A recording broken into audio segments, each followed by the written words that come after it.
शादी की रस्में खत्म होते ही घर में फिर से जल्दी जल्दी सामान समेटा जाने लगा। आंगन में शादी का बहुत सारा सामान रखा था। कल सुबह दूर जाना था, इसलिए सेठ जी ने बिना देर किए तुरंत रामू टमटम वाले को फोन लगा दिया। हेलो रामू, कहाँ हो? जरा जल्दी शाम तक घर आ जाओ, बहुत सारा सामान ले जाना है। कल सुबह हमको दूर निकलना है, देर मत करना। सेठ जी, आप चिंता मत कीजिए, मैं अभी निकल रहा हूं। शाम होने से पहले पहुंच जाऊंगा। आप सामान तैयार रखिए। रामू टमटम लेकर सेठ जी के घर जा रहा था।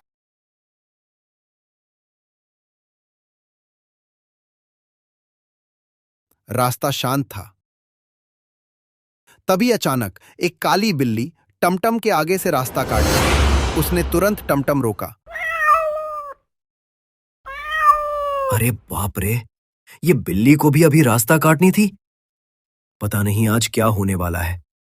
काली बिल्ली के रास्ता काटते ही रामू का मन घबरा उठा और सेठ जी को फोन लगा दिया। हेलो सेठ जी, अभी रास्ते में एक काली बिल्ली टमटम के आगे से रास्ता काट गई है। मन बहुत घबरा रहा है। सोच रहा हूं मैं आज सामान लेके नहीं जाऊं। अरे रामू, तुम भी ना अभी तक इन बातों पर भरोसा करते हो। बिल्ली के रास्ता काट देने से कुछ नहीं होता, ये सब मन का वहम है। तुम बेफिक्र होकर सीधा यहां आ जाओ, और हां, देर बिल्कुल मत करना।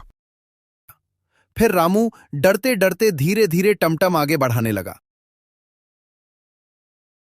रास्ते भर उसके मन में तरह तरह के ख्याल आते रहे। कभी अनहोनी का डर, तो कभी कुछ बुरा होने की चिंता। इन्हीं सोचों में डूबा हुआ आखिर वह सेठ जी के दरवाजे पर पहुंच गया।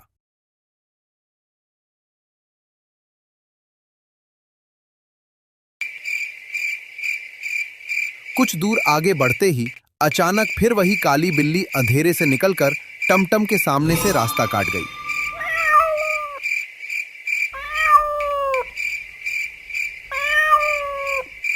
इस बार रास्ता दूसरा था। बिल्ली को दोबारा देखकर रामू के हाथ कांपने लगे, दिल जोर जोर से धड़कने लगा और वो डरकर सेठ जी की तरफ देखने लगा। सेठ जी, ये वही बिल्ली है जिसने पहले उधर मेरा रास्ता काटी थी। अब दूसरे रास्ते पर यहां कैसे आ गई?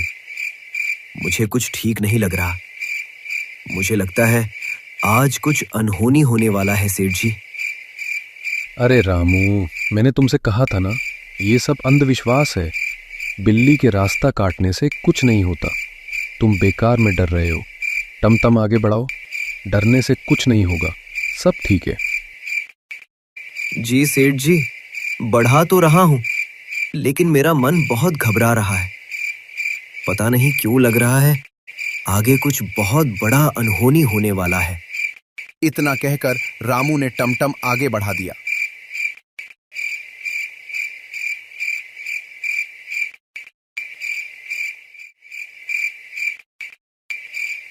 लेकिन कुछ दूर जाने के बाद सुनसान रास्ते के किनारे उसे एक बूढ़ा आदमी खड़ा दिखाई दिया।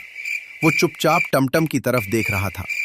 उसे देखकर रामू का मन फिर से घबराने लगा। रामू ने टमटम धीरे किया। तभी रास्ते किनारे खड़ा बूढ़ा आदमी पास आ गया। उसने सेठ जी की तरफ देखकर धीमी आवाज में बात की। बेटा, कहाँ जा रहे हो? बाबा, हम लोग सोनापुर गांव जा रहे हैं। अरे बेटा, मुझे भी सोनापुर ही जाना है। अगर जगह हो तो मुझे भी साथ ले चलो।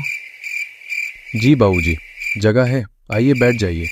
हम लोग भी वहीं जा रहे हैं, आप हमारे साथ चलिए। जैसे ही बूढ़ा आदमी टमटम पर बैठा, रामू ने लगाम थामी और टमटम धीरे धीरे आगे बढ़ा दिया। जैसे ही टमटम कुछ दूर आगे बढ़ा, सामने से गांव के कुछ लोग एक मरे हुए आदमी की लाश लेकर शमशान की ओर जाते दिखाई दिखे। देखा बेटा, क्या रखा है इस दुनिया में। आखिर एक दिन सबको यहीं जाना है। सही कह रहे हैं बाबूजी, आदमी सारी उम्र भागता रहता है, लेकिन अंत में साथ कुछ भी नहीं जाता। सच बात है मालिक, आखिरकार सबको एक दिन यही रास्ता पकड़ना पड़ता है। तभी सामने से फिर वही लोग उसी लाश को लेकर आगे से जाते दिखाई दिए। ये देखकर दोनों के होश उड़ गए, क्योंकि कुछ देर पहले भी वही लाश इसी रास्ते से गई थी। रामू, टमटम रोको, अभी रोको। अरे भैया जरा ठहरो, क्या हुआ है? ये किसकी लाश है? इतना कहकर सेठ जी घबराए हुए टमटम से नीचे उतरे और उन लोगों के पास पहुंच गए। बाबूजी, ये वही आदमी है जो कई सालों से बीमार पड़ा था। आज आखिर उसने दम तोड़ दिया। जरा एक बार इसका चेहरा तो दिखाओ, मुझे देखना है।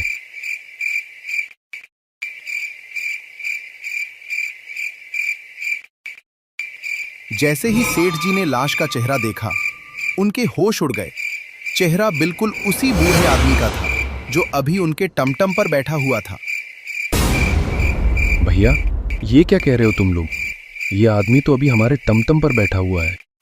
लेकिन जैसे ही सब लोगों ने मुड़कर टमटम की तरफ देखा, वहां कोई भी नहीं था। वो बूढ़ा आदमी अचानक गायब हो चुका था।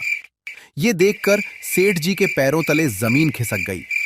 टमटम पर बूढ़े आदमी को गायब देखकर सेठ जी की आंखें फटी की फटी रह गईं।